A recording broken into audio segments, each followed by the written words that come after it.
Thank you for joining us on the Eastern Maine Sports Media Podcast, where tonight we're going to have Thomas women's basketball coach Jason Coleman joining us. And I wanted to let you know what we got coming up. This Saturday is state championship football Saturday. We'll have videos and interviews from Lewiston, as we're going to have the Class C and D game. We're going to be down there getting highlights for those. The video coverage is on HOU, but we'll have plenty of highlights throughout the morning and afternoon as Foxcroft takes on Wells at 2:30 and Oceanside takes on Levitt in the Class C game at 11 a.m. So join us for that. We'll have a high school basketball schedule posted within the next week or so, and we'll have around 35 to 40 games there. So we're looking forward to that. But tonight we're looking forward to talking to Coach Jason Coleman, a name that many know well around the area, as has done many roles, and right now his role is the women's basketball coach at Thomas College. And Thomas has got off to a good start this season. They started off 2-1, a nice win over the weekend over UMass Boston. And Jason, just talk about what you've seen from your team so far this the early season, and what have you liked? Yeah, so we've played 3 games so far. Started off with a win at home Wednesday night, and we hosted a tournament this weekend, and we were able to split, go 1-1 on the weekend, which is great for us. So we had a really big win against UMass Boston on Sunday. Right now we're still trying to figure each other out personnel-wise. We have some returners from last year. We have a lot of new faces this year. We have some new assistants on the bench. So everyone's still learning each other's roles, and we're starting to mesh well together. And the positive thing is that they're really receptive to what we're trying to do right now. Yeah, and your 2 wins have been close contest, and is it good to see in the early season before conference play gets going, able to finish off those type of games? Yeah, we've been in 2 games that we won by 4 points each, and both games came down to the possessions in the last minute. So it was nice for us to be able to finish it out with a win, but also non-conference games are it's what they are. They're non-conference games for a reason. So it's a chance for us to try different things. Learn personnel, see what works, what doesn't work before we get into conference play. So to be able to do all that and still, win the games is, an added bonus. Yeah, and just in those late game situations, how important is that to get them used to coaching staff and them used to that in the early going. Yeah, it's huge, especially in the women's college game, right? So in the last minute, you can advance the ball in the front court after a timeout. In high school, you can't do that. So the first time we do it in a game, it's for our freshmen this year, it's completely new. So, different concepts, different ways to end the game,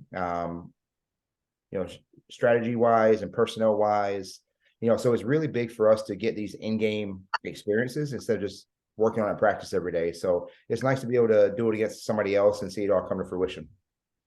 We'll get back to your team again here in a second, but let's talk about you for a second. You coach many places. You AAU, you coached a lot of that in the past, right? And then you Orono High School. You were part of the UMaine staff for a bit. Yep. Just talk about your history and what kind of led you to Thomas. Yeah, so after high school, I got into coaching when I was 20. I actually injured my shoulder and had to end my playing career. I had 2 surgeries in 10 months and got into coaching. My first high school coaching job when I was 20 years old. So ever since then, I've really been coaching a lot of different places.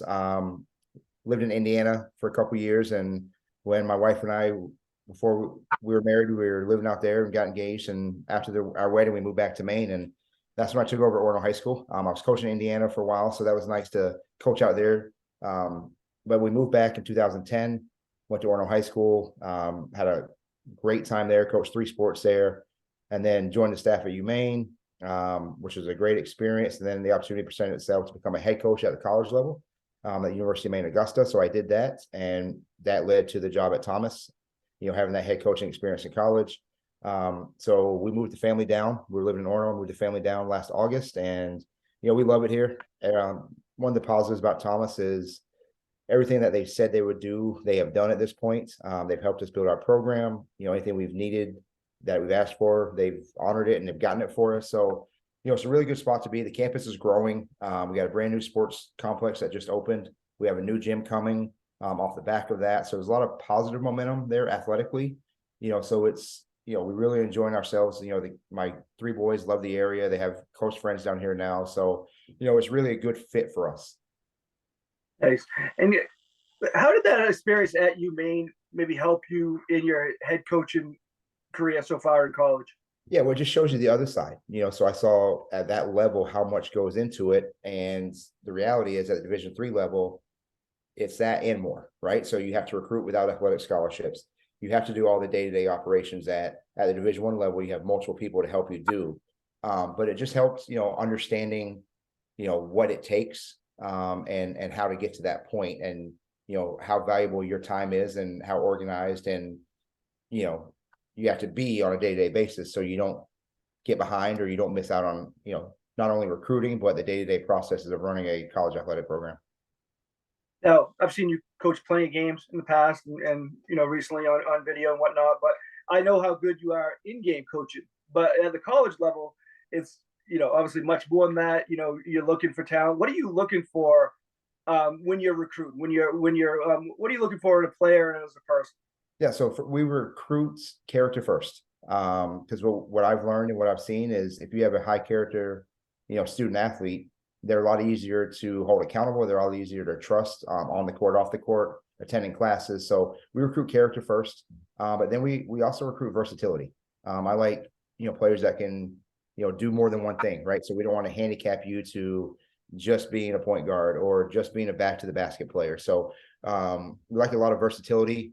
So obviously it's character first, and then you have to have a skill set to be able to play at the next level, but also to fit what we do, what our concepts, offensively and defensively, where can you fit in both of those, not just one of those. So there's a lot that goes into it. At the college level, there's a lot more film and scout work.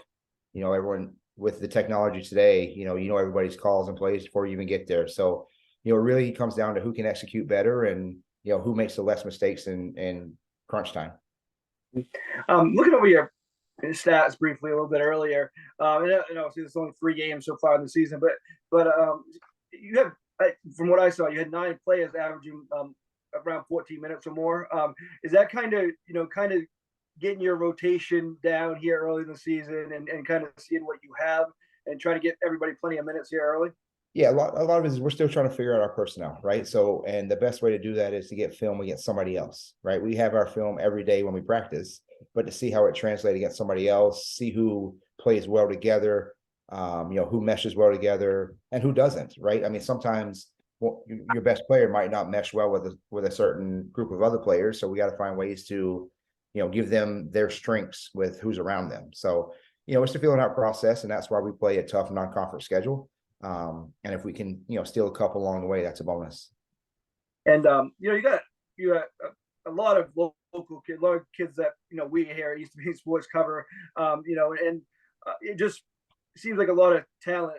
You got a lot of local talent on your team. And let's start with kind of Kayla and Holly Lauren.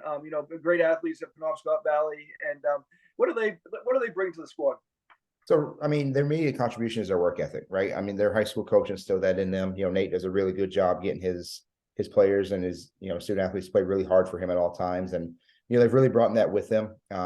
There's a learning curve, which they're obviously going through right now. So it takes time to adjust to the speed, the strength, the physicality, a bigger court, all those little things add up. But they're, they show up every day. Their work ethic is, really, really high. And they have pretty good basketball IQs, which helps a lot.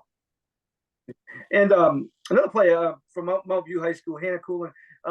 She started for you last year. She's coming off the bench here early in the season, but she's averaging 10.3 points in only around 14 minutes a game. What has she done to step up her game a little bit? Yeah, well, she's completely changed her roles. Last year she, was injured after our first game and missed a lot of time, so she really never got into a rhythm per se. But this year she's been come off the bench the first couple of games for us, and she's offensively very gifted, so she can do a lot of things. She can create space for others. And, in our win over the weekend, she made 4 foul shots the last 20 seconds to ice the game for us. So she's really a tough nosed kid that, isn't afraid to compete, but has a pretty good, skill set where she can contribute, inside or out. And you got a couple of Lawrence kids, Dumont and Emily Haggerty. One's a freshman, one's a sophomore. How do they fit into the club? Good. I mean, Emily was with us last year. Like anything, different people take on different roles. So we're still trying to figure out roles for some of them. Those are 2 that we're trying to still figure out. But again, they show up every day coming from a, tradition rich program, so they have a work ethic. They know what it takes to be successful, and, they do the little things right, so again, it shows where they have played at and the coaching they've had coming up, makes a big difference at this level. And you got yeah, Chloe LeBray from Orono High School, sophomore. What about her? Chloe's currently dealing with an injury, so she hasn't. She got hurt in the preseason, haven't been able to play yet this year. So we're hoping for some good news for her here in the next week or two. Yeah, and then MDI sophomore Alderman. Yep, Elena's one of our captains. She took on a bigger role towards the end of last season, and she really committed herself this off season, and worked really hard. Spent a lot of time in the gym, and it shows. Her confidence is, sky high right now, and she does all the little things for us. And like I said, she's one of our captains. Samantha Fortin from Gray, she's a senior. Is she kind of looked at as one of the leaders, like one of the veteran leaders? Yeah, she's another one of our captain for a reason. She's a dual sport athlete. She's also a captain on the soccer team. So she's kind of our glue player where, she has the most experience, returning. She's been, a multiple year starter. She started some this year. She come off the bench some, and Sam shows up the same every day, whether she's starting or not. So it shows all the younger and newer players that we have, how to show up every day. Yeah, we talked a lot about the local kids, but one kid that's not very local from Indiana really has led the way here early in the season, Sky. Yeah, so she's a junior college transfer. So she's a junior from Indianapolis, so the time I spent in Indiana was in Indianapolis. So there's a lot of, mutual connection contacts there that helps, point her our direction, but just a really, really hard worker. She's can be inside, outside, player on the perimeter, player inside, has a knack for, rebounding, getting the loose balls. Just a really solid, fundamentally sound basketball player that does a lot of the little things, but also willing to, guard the other team's best player if need be. Now, it takes a while to build a program, and you guys struggled last year, and really before you came, the program struggled. What's it going to take to build this program where you would like it to be? Yeah, consistency, right? So I was hired, May 1st of last year, inherited 4 players. And last year we were able to double the win total and raise our GPA by almost, a quarter of a point. So it's just consistency and, establishing your program. So right now, culture is a big tag word, but we're trying to establish ours. We started last year, laid a great foundation, and we're continuing to build on that, not just each week, but every day. So we're, we work really hard at doing things the right way. So our one team rule is do the right thing. People joke about that, but that's, if you do the right thing, everything else takes care of itself. So we're working to build it, and it's consistency, right? Consistency in your staff, consistency in your players coming back. So retention is really high, which is another reason why we have a large roster this year, is because we had so much, such high percentage of retention from last year's team. So we're heading in the right direction, but as you know, nothing happens overnight, so it's a process, especially at the non-scholarship level where, it's more than just playing the sports, right? A lot of other things go into it. So we're building day by day and hopefully heading in the right direction.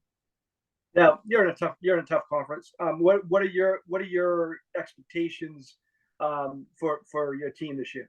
Yeah, so we just want to finish better than last year, right? So you can't, a lot of times people set goals, and then if you don't reach your goals, it seems like the whole season is lost, right? So we don't do that. We don't want to say it's, make it to the semifinals of the conference or it's a bad season. Well, what if we go on a run and win 15 games and we get upset in the quarterfinals? Is that really a bad season, right? So we just want to finish better than we did last year. We missed the postseason last year by, half a game or whatever it was. So we want to put ourselves in a position to finish better than we did last year, out of conference and in conference. Now, as you mentioned, you kind of stepped in close to, but really for a college coach, that's pretty close to the season, May 1st. How have the kids that were there before you kind of taken to your style and your system? Yeah, they've been really receptive. The positive thing about the student athletes we have is they all want to compete and they all want to win. So they're willing to do and try anything. So that was, a really big thing. Is they really want to work hard and they want to be better and they want to be good. And I think they saw the change, in the first practice of what they were accustomed to. So now that's become the norm. So it's been really, really good for us. Now, looking at your schedule, I looked at it last year too, and you have a lot more home games leading up to the conference play. That's by design. How do you take it? Yeah, so I mean, last year I inherited a schedule where we had 18 away games and 7 home games. This year, since I was, in place, I was able to do our own schedule. So we don't leave Waterville for the month of November, and we only go to Presque Isle the first semester. So that was kind of by design, to keep us home, let us develop, let us grow at home and not worry about the other distractions on the road. But then end of the first semester, we actually go to Florida for a week. We're going to play 2 games down in Daytona Beach. So, our schedule is more beneficial this year, because we're at home more, but it's also pretty balanced where we have a good, an opportunity to be competitive. Some of our games were outmatched, and then some of them we have a chance to win and some of them we're the favorite. So I try to balance it out as much as we could, to really get us ready for conference play. Now that trip to Daytona, a lot, obviously you want to compete well, but a lot of that teams try to get the bond in and stuff. Is that kind of what you're hoping for too? Yeah, absolutely. I mean, we have players from all over. One of our better players has been out with an injury. Hoping she gets back this week, which will be a big boost for us. But we have players from all over. We have players from West Virginia to Waco, Texas, Indianapolis, Columbus, Ohio. We're all over the place. So their families are going to come too. So it's not only a chance for us to bond and grow, but also for our parents and families to meet each other and, get to know who their children are hanging out with all the time. And so it's a really good experience for us. We'll go down there and play 2 games. We're playing 2 schools from Pennsylvania, but we'll spend a day, probably going to Busch Gardens as a team and doing a lot of fun stuff before we go home for 2 weeks. So we're really looking forward to it. Nice. Before we and let's look at a few of your upcoming games. What do you your next game's Babson on Saturday? What do you kind of see in them? Yeah, Babson's very good. I mean, they're historically very good. I believe this year they're a preseason number 13 in the country. So that's, again, we're challenging ourselves out of the conference, right? So, but we also have to be realistic with our expectations. So we're playing that game to get better and compete and play a superior opponent right now. So we're looking forward to that challenge. They're extremely well versed, well coached. Again, they're number 13 preseason in the country for a reason. So that'll be a very, very tough game for us, but we're gonna treat it like every other game. We'll have our scout reports, we'll have our game plan, and we'll go in and try to leave the day better than when we started. And I think I see this right. Your first conference game is early January against Maine Maritime. Is that your? No, we actually play. We go to Umpy, I believe, December 5th. Okay. Yep. So we have Umpy December 5th, and then we'll host Linden, I believe, the 9th and the 10th of December. So we're actually get three conference games this semester. So that's why we're playing this heavy schedule early on to get us ready for those conference games. Before we end, Jason, anything else you want to say about your team and what are you looking forward to? Yeah, I'm just really excited. They're, like I said, it's a large group of young women that are really wanting to get better at basketball. They're working on their own. They're working with us. They're supporting one another. A lot of their players' roles have changed, some for the better, some not as much, but they've all accepted it and they're working hard as a group. So it's really fun to show up every day and know we're going to get energy in practice. It's going to be high energy. We're going to compete against each other. So that part's been really fun. If you're okay, I'll give a quick plug. All of our home games are on WHOU this year, and any Thomas event is free. So you don't need a subscription. But all of our home games, men and women, are on WHOU all year. So that's a nice little perk for us.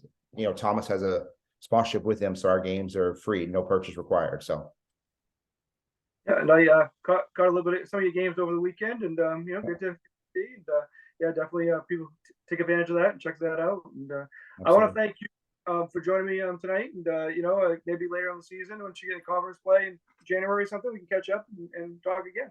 Absolutely, always appreciate what you guys do for us. Thank you.